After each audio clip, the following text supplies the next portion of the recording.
What if your life could be destroyed by a single lie? In August 2018, that's exactly what happened to 15-year-old Lucas Rivera. Have you ever been falsely accused of something? The whispers behind your back, the suspicious glances, the feeling that your truth doesn't matter? Now imagine that accusation not only ruining your reputation but ultimately costing your life. Today, we're diving into a case that exposes the fatal flaws in our foster care system and how a teenager's jealousy escalated into murder. In the quiet community of Cypress Lake, Florida, a headline shocked residents and then reverberated across the nation. Foster teen killed after false molestation claim. The story of Lucas Rivera isn't just another tragedy. It's a stark warning about how quickly justice can transform into vengeance when fear overrides facts. Lucas was a quiet, intelligent 15-year-old boy who had already weathered years in Florida's overburdened foster care system. When he arrived at the Harper household, he believed he'd finally found stability. Instead, he found himself at the center of a devastating accusation, one that would mark him for death. 16-year-old Olivia Harper claimed Lucas had molested her. No evidence supported her claim. No witnesses came forward. But in a community already wary of foster children, that didn't matter. The accusation alone was enough to condemn him. By the time Olivia confessed to fabricating the entire story, the damage was irreversible. Days later, Lucas was brutally attacked by a group of vigilante teenagers and died from his injuries in a hospital room, alone except for the medical staff fighting to save him. By the end of this story, you'll understand how this tragedy could have been prevented and what warning signs we all need to recognize before another vulnerable child pays the ultimate price for our collective failure. If you believe these stories need to be told, if you believe in justice for those who can no longer speak for themselves, hit that like button and subscribe to True Crime Village. Your support helps us shed light on cases that might otherwise be forgotten and deliver the life lessons that could save someone else from becoming the next headline. By age 15, Lucas Rivera had cycled through 7 foster homes in 8 years. Each placement had ended the same way, with packed bags and uncomfortable goodbyes.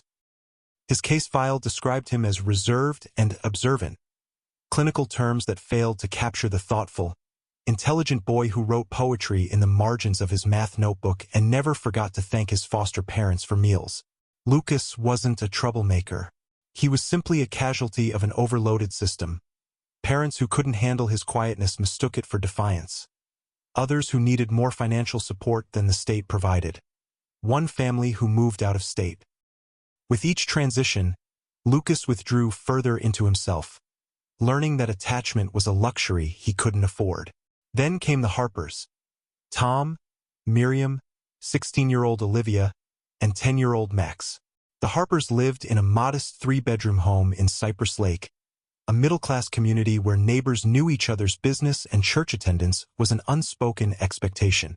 Tom worked as a mechanic at the local garage, his hands permanently stained with motor oil.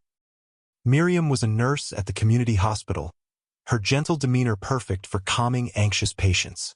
They hadn't planned on fostering. When they lost custody of their biological son Michael due to Tom's previous struggle with alcohol addiction, they felt a gaping hole in their family. Though Tom had been sober for 3 years, the court wasn't convinced. The fostering decision came after Miriam met Lucas during one of his emergency room visits for a sprained wrist. "We can give him what we couldn't give Michael," Miriam had told Tom. A second chance. For Miriam, Lucas represented redemption. For Tom, he was a way to prove he could be responsible again. For Max, he was the cool older brother who helped with homework. But for Olivia, Lucas was an intruder. Before Lucas, Olivia had been the center of her parents' world. The star of her high school debate team, she commanded attention in every room, including her home. Lucas's arrival disrupted her spotlight. "Why does he get Michael's room?" she demanded. "He's not even really our family." The tension between Lucas and Olivia built quietly. At dinner, she'd interrupt his rare attempts at conversation. When he offered to help with dishes, she'd claim he was showing off. Her friends weren't allowed to meet him. On the surface, the Harper home seemed ideal: family game nights, weekend barbecues, a designated chore chart on the refrigerator. Ms. Patel, Lucas's overworked caseworker, noted excellent adjustment during her monthly visits. She didn't see how Olivia rolled her eyes when Lucas spoke, or how he ate meals quickly, as if afraid the food might disappear. No one recognized the dangerous current flowing beneath the placid surface of the Harper household, a current that would soon pull Lucas under. Florida's foster care system was collapsing under its own weight long before Lucas Rivera entered the Harper home. In 2018, the average caseworker managed 24 children, double the recommended maximum. Files piled high on desks while emergency placements took priority over routine visits. Children weren't falling through cracks. They were vanishing into canyons. Ms. Patel was responsible for 32 children across 3 counties. A dedicated professional with a master's degree in social work and genuine concern for her cases, she was nonetheless drowning. Her car logged 1,200 miles each month as she raced between mandatory check-ins, court appearances, and crisis interventions. "I have 15 minutes per child per month," she confessed to a colleague. 15 minutes to determine if they're safe. Those 15 minutes with Lucas followed a predictable script. She'd arrive at the Harper home, exchange pleasantries with Miriam or Tom, then sit with Lucas in the living room, a space carefully maintained for guests, not family life. "How are things going?" she'd ask. "Fine," Lucas would answer. "Any problems I should know about?" "No, ma'am." "Are you feeling safe here?" "Yes." What Ms. Patel couldn't see: the bathroom where Lucas showered in under 3 minutes to avoid complaints about water usage, the kitchen where he asked permission to take a second helping, the way he kept his few possessions in a backpack, ready to leave at a moment's notice. Did you know that 90% of child welfare agencies report difficulty in recruiting and retaining qualified staff? Or that caseworkers spend only 18% of their time in direct contact with children and families? To the public, foster care represents charitable compassion, smiling children finding forever homes. Colorful agency websites show diverse families embracing, promising a family for every child. Television fundraisers feature success stories of foster children becoming doctors and lawyers. Reality looks different. Overflowing inboxes with urgent placement requests. Children sleeping in office buildings because no homes are available. Caseworkers making life-altering decisions in parking lots between visits. Typing notes on laptops while eating drive-through lunches. For Lucas, the system's failure manifested in those 15-minute visits, superficial check-ins that couldn't possibly detect the dangerous undercurrents in the Harper home. Ms. Patel never witnessed the dinner table tensions or Olivia's growing resentment. She didn't hear the whispered comments or see the cold shoulders. By the time the accusation came, the system had already failed Lucas. The infrastructure designed to protect him instead created the perfect conditions for tragedy. August 17th began like any other Thursday in the Harper household. Tom left for work at 6 a.m. Miriam prepared breakfast before her hospital shift. Max rode his bike to summer camp. Lucas helped with the dishes, then retreated to his room to read. Olivia spent the day texting friends about weekend plans. Dinner that evening was unremarkable. Baked chicken, rice, broccoli. Lucas complimented Miriam's cooking. Tom discussed a challenging car repair. Max described a science experiment from camp. Olivia remained unusually quiet, pushing food around her plate. At 9:17 p.m., the facade shattered. The Harper family had settled in the living room for their weekly movie night. As Tom scrolled through streaming options, Olivia suddenly stood up. Her face flushed. Her hands trembled. "I need to tell you something," she said, voice quivering. Tears welled in her eyes. "It's about Lucas." All eyes turned to her as she wrapped her arms protectively around herself. "He came into my room last night, while I was sleeping." Her voice broke. He touched me." The silence that followed lasted 3 seconds but changed everything. Lucas froze, speechless. Max looked confused. Tom's expression hardened into stone. Miriam gasped, hand covering her mouth. "That's not true," Lucas finally whispered. "I never—" "Liar!" Olivia screamed, tears now streaming down her cheeks. "You're a liar. I woke up, and you were standing over me with your hand under my blanket." Tom stood up, physically placing himself between Lucas and his daughter. "Where exactly were you touched?" he asked Olivia, his voice dangerously calm. As Olivia detailed her fabricated account, Lucas sat motionless, his world collapsing. Every denial only seemed to confirm his guilt in the Harpers' eyes. "I think you should go to your room," Miriam told Lucas, her nurse's composure slipping. "Tom, call the police." Within 30 minutes, 2 officers arrived at the Harper home. They separated the family members, interviewing each in different rooms. Lucas's protests grew increasingly desperate as he realized no one believed him.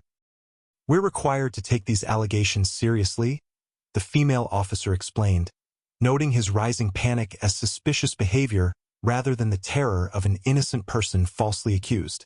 A Department of Children and Families investigator arrived next.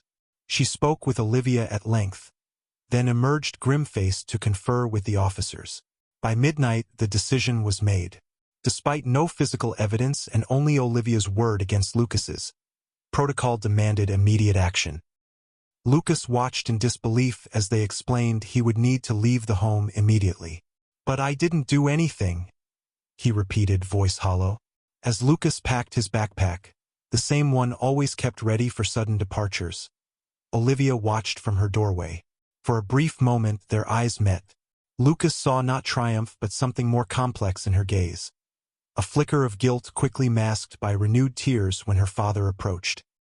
The neighborhood watched from behind curtains as Lucas was escorted to a police car at 1:23 a.m. By morning, gossip had spread throughout Cypress Lake. The teenager's fate was sealed not by evidence but by a community's willingness to believe the worst. Was Lucas ever truly given a chance to defend himself? Comment below with your thoughts on how our system should handle accusations while protecting both the accuser and the accused. Your perspective matters in this conversation. The investigation into Olivia's accusation followed a standard but deeply flawed protocol. Detective James Mercer spent 45 minutes interviewing Olivia, noting her consistent account and emotional distress. His interview with Lucas lasted just 20 minutes. "These cases rarely have witnesses," Mercer later wrote in his report. "The victim's testimony must be given significant weight. No physical evidence was collected. No one questioned why Lucas, with no history of behavioral issues, would suddenly commit such an act. No one explored potential motives for Olivia to lie. The investigation focused solely on confirming her account rather than discovering the truth." Meanwhile, Lucas was placed at Pinewood Group Home, a converted motel housing 12 boys aged 12 to 17. His room contained 2 metal-framed beds, a shared dresser with broken drawers, and windows covered with mesh security screens. The walls, painted institutional beige, were marked with previous residents' initials. "You the new kid?" asked his roommate, a lanky 16-year-old named Derek. "What did you do?" News traveled fast in the foster care network. By lunch, everyone knew why Lucas had been removed from his placement. "Child molester," whispered one boy to another in the cafeteria line. Lucas sat alone that first day, and the next, and the one after that. The isolation quickly evolved into active bullying. Boys accidentally bumped his tray in the cafeteria. Someone urinated on his bed. His few possessions went missing. Staff, overwhelmed by constant crises, noticed but lacked resources to intervene effectively. "We're managing behaviors, not healing trauma," the group home director admitted when Ms. Patel visited. Ms. Patel fought desperately for Lucas. She requested an expedited investigation and psychological evaluation for both Lucas and Olivia. She submitted paperwork for a different placement. She called in favors from colleagues. "The system doesn't move quickly," her supervisor reminded her. "We have protocols." While Lucas waited, the community of Cypress Lake had already delivered its verdict. Parents requested class schedule changes at school to keep their children away from the predator. The church youth group leader informed Miriam they were praying for her family during this difficult time. Tom's regular customers at the garage expressed sympathy for what that boy did to your daughter. No one asked questions. No one waited for facts. Dr. Elena Martinez, child psychologist specializing in foster youth trauma, explains, when children experience repeated abandonment, their brains develop complex defense mechanisms. What appears as detachment is often a protective response. Ironically, these same behaviors, withdrawal, reluctance to engage, emotional flatness, are misinterpreted as signs of guilt when these children are accused of wrongdoing. Each day in the group home, Lucas withdrew further into himself. He stopped eating regularly.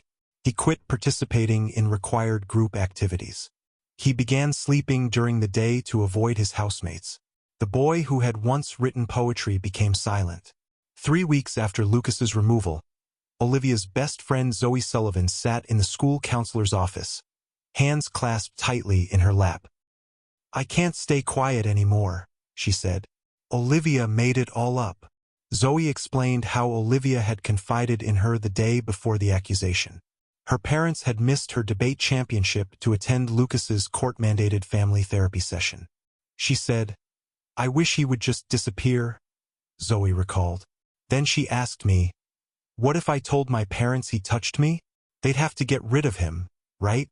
When Zoe had objected, Olivia laughed it off as a joke. The next day, the accusation became reality. The counselor immediately contacted Detective Mercer and the Department of Children and Families. What followed was a cautious re-examination of the case, one that moved with bureaucratic sluggishness while Lucas remained isolated at Pinewood. Detective Mercer interviewed Zoe, then reviewed his notes from Olivia's statement, identifying inconsistencies he'd previously overlooked. He requested permission to interview Olivia again. This time, the detective brought in a specialized interviewer from the Child Advocacy Center. In a recorded session, Olivia maintained her story for 27 minutes before finally breaking down. "I just wanted things to go back to normal," she sobbed. "Before Lucas came, my parents paid attention to me. They came to my events. They were proud of me." She described how the lie had started small, then grown beyond her control. "I didn't think the police would come. I didn't think everyone would believe me so fast. I thought Mom and Dad would just send him to another home." By the time she wanted to take it back, the machine was already in motion. Police reports filed, court dates set, Lucas removed. "I was scared to tell the truth. Dad would be so disappointed in me." The next morning, a team met to discuss next steps. Detective Mercer, Ms. Patel, the DCF investigator, and their respective supervisors. Despite the clear evidence of a false report, the system moved with excruciating slowness. "We need to document the recantation. The judge needs to review the case. We should arrange a mediated conversation between the families. The paperwork needs to be updated." It took 4 additional days for Lucas to be officially cleared. Ms. Patel drove to Pinewood herself to deliver the news. "You can go back to the Harpers," she told him. Olivia admitted she made it all up. Lucas didn't respond. The boy who had entered Pinewood 3 weeks earlier, hopeful, respectful, with a quiet sense of humor, had vanished. In his place sat a hollow-eyed teenager who flinched at sudden movements and trusted no one. The investigation had been corrected, but some damage can never be undone. "I'm not going back there," Lucas told Ms. Patel, his voice flat. "Not ever." Despite the Harpers' tearful apologies and promises to make things right, Lucas refused to return to the home where his character had been so easily dismissed. The betrayal cut too deep. With limited alternatives available, Ms. Patel secured an emergency placement at Westside House, a foster home in an industrial neighborhood 20 miles away. The concrete block residence housed 6 teenage boys under the supervision of Harold Jenkins, a former corrections officer who viewed his charges with weary suspicion. "Keep your head down and follow the rules," Jenkins advised Lucas on arrival. "I don't want any trouble." Lucas's bedroom was shared with 2 other boys. A thin mattress, a plastic milk crate for possessions, and 4 feet of hanging rod formed his entire personal space. At night, traffic noise and occasional gunshots made sleep impossible. Meanwhile, in Cypress Lake, The revelation of Olivia's lie traveled slower than the original accusation. Those who did learn the truth often responded with skepticism. "Where there's smoke, there's fire," whispered neighbors at the supermarket. "Probably still did something inappropriate," suggested parents at school meetings. "The girl must have been pressured to recant," theorized churchgoers. The community had invested too heavily in the narrative of Lucas as predator to easily accept his innocence. Their collective judgment followed him across county lines, manifesting in anonymous calls to Westside House, warning Jenkins to watch that one closely. Lucas's case file noted trauma response and possible depression, recommending weekly therapy. Reality delivered a monthly session with an overbooked counselor who rotated between 3 counties. "How are you adjusting?" the therapist would ask during their brief visits. "Fine," Lucas would answer, the word a shield against further questioning. At Westside House, Lucas moved like a ghost. He attended the local high school but spoke to no one. Teachers marked him present but disengaged. Classmates noted his existence but created no space for his inclusion. His few possessions remained in his backpack, perpetually packed. Each night, Lucas crossed off another day on a mental calendar, counting down to his 18th birthday and release from the system that had failed him at every turn. Freedom seemed the only goal worth pursuing, though he had no plans for what might follow. What no one recognized was how thoroughly hope had abandoned him, leaving behind a dangerous emptiness where once a thoughtful young man had existed. October 12th marked 6 weeks since Lucas's move to Westside House. After finishing homework, he walked to the corner store for milk that Jenkins had asked him to pick up. The evening air had cooled to 65 degrees, offering a break from Florida's persistent heat. At 8:47 p.m., security cameras captured Lucas exiting the store, plastic bag in hand. He chose the back route toward Westside House, a shortcut through an industrial area with fewer people to avoid. What Lucas didn't know: information travels across county lines. 3 days earlier, 17-year-old Jason Wilcox from Cypress Lake had transferred to the same high school Lucas attended. Jason recognized him from community gossip and texted his friends, "That pervert from the Harper case goes to my school. Lives in some group home nearby." That night, Jason and 4 friends, Ethan, Cole, Darius, and Mike, drove to the neighborhood in Ethan's pickup truck. They parked behind the store and waited. "We're just gonna scare him," Jason told the others. "Let him know we're watching." When Lucas appeared in the alley, Jason called out his name. Lucas froze, instantly recognizing Jason from Cypress Lake community events. "Hey guys, I don't want trouble," Lucas said, backing away. "You should have thought about that before you touched little girls," Cole replied. Lucas shook his head. "That was a lie. She admitted it. I didn't do anything." "Yeah, right. Her parents made her take it back," Jason countered. The first punch came from Darius, catching Lucas in the jaw. He stumbled backward, dropping the milk. The plastic bag split, creating a white puddle on asphalt. Lucas didn't fight back as the blows continued. Kicks targeted his ribs and head after he fell. The attack lasted 4 minutes, methodical rather than frenzied. The boys weren't out of control. They believed they were delivering justice. "This is what happens to child molesters," Mike said, landing a final kick. The group left Lucas bleeding beside the spilled milk, high-fiving as they returned to the truck. Maria Guzman was walking home from her late shift when she noticed the crumpled figure in the alley. Initially hesitant to get involved, she approached cautiously before calling 911. "There's a boy," she told the dispatcher. "He's hurt bad, really bad." Paramedics found Lucas with a ruptured spleen, collapsed lung, and severe cranial bleeding. They transported him to Memorial Hospital, where doctors performed emergency surgery.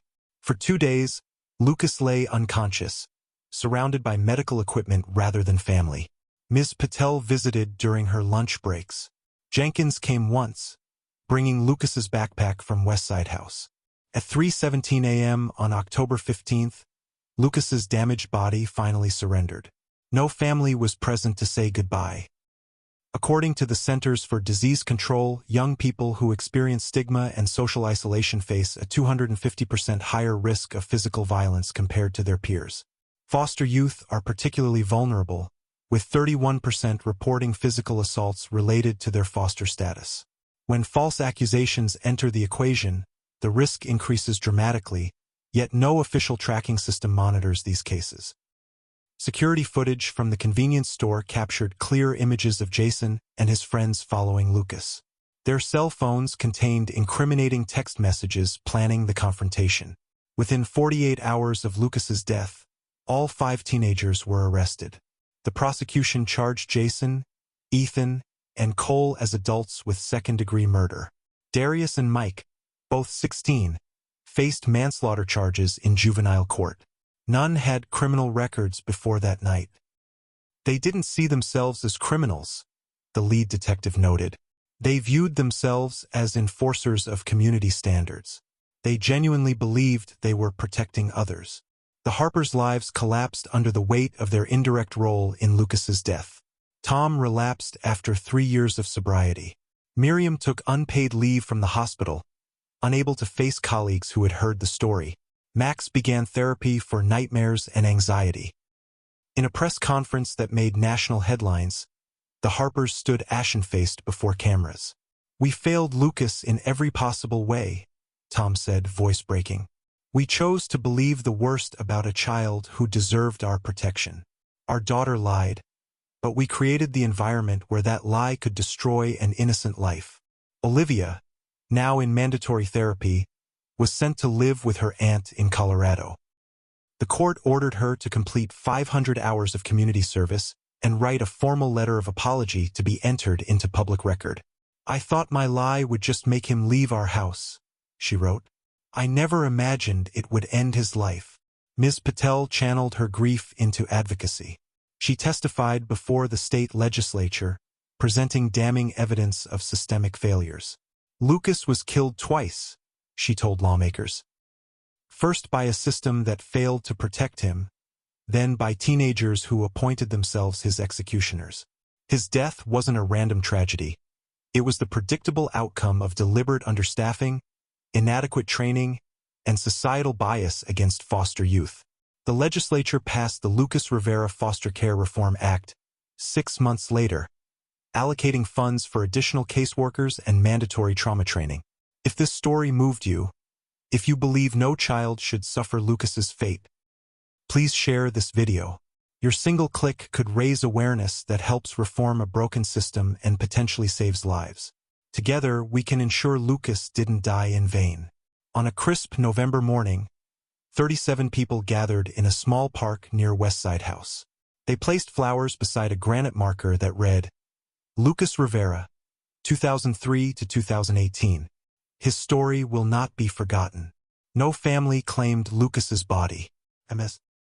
Patel arranged the memorial service and burial through a nonprofit that supports deceased foster youth. The Harpers attended but stood apart from the group, their presence both necessary and intrusive. For 2 weeks following Lucas's death, his story dominated local news. National outlets picked up the case, running segments on the foster care crisis, and when false accusations turned deadly. Experts appeared on morning shows discussing system failures.